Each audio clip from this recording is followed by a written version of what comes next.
Hello and welcome to Electric Guitar Review. My name's Ben Morgan Brown and you've just been watching Jace Morris demonstrating the Icon Series V65 from Vintage Guitars. With an offset older body finished in a distressed tobacco sunburst, the V65 takes some obvious clues from an iconic 60s American instrument. A 25.5 inch scale length rosewood fingerboard sits atop a one-piece soft C profile maple neck, and two Wilkinson soap bar single coil pickups are controlled by a three-way selector and a master volume and tone. Wilkinson WJ55 machine heads and a roller bridge plus vibrato system complete the hardware lineup, and the V65 has an RRP of £429. For this review, Jace is playing through a Marshall JCM 800 and a Fender Twin Reverb reissue, so let's have another listen to some tones and then please join me afterwards for my thoughts.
It's pretty clear where the V65 takes its inspiration from, and the combination of a tortoise guard and tobacco sunburst certainly bring to mind the iconic models of the past.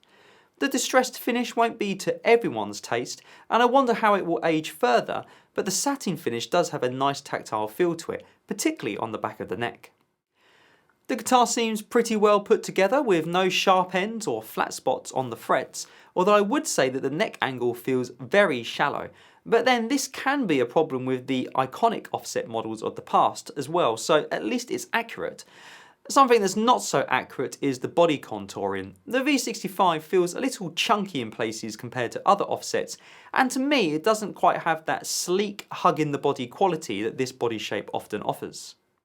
When it comes to playability, the action is very low and slinky feeling, helped I think by a slightly lighter than usual string set, but that shallow neck angle does mean there's not loads of space for the right hand above the face of the guitar, and it also means the strings have a habit of jumping out of the saddles, something that could be rectified with a neck shim, but as it stands, harder players would struggle to get through a gig without the high E popping out a few times.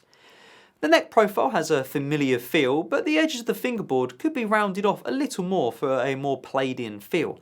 Despite the distressed finish, this does feel like a new guitar, unlike relics from some other companies that have more of an old friend vibe. Plugged in, I was very pleased with the Wilkinson soap bar pickups, which I think have a fuller tone profile than the traditional offset pickups. Clean tones are round and pleasingly flat, although still maintaining the pop and clarity of a good single coil. Slap on some reverb and tremolo and you've got plenty of classic 60s tones under your fingers. Add in a bit of grit and they stay clear, but with some pleasing hair on the low end. This style of guitar is never the chunkiest sounding, but for moderate gain or your classic alternative rock tones, the pickups more than hold their own. The electronics seem reliable, and some players will be pleased to see that Vintage have left out the rhythm circuit, but the taper of both the volume and the tone pot were quite steep, with the tone pot in particular seemingly going from all to nothing quite quickly. At £429, the V65 is significantly cheaper than the branded offset offerings, and on par with the offshore line from the big American companies. Brand loyalty and familiarity might sway you towards those offerings, but particularly when it comes to the pickups, I think this guitar more than holds its own against them.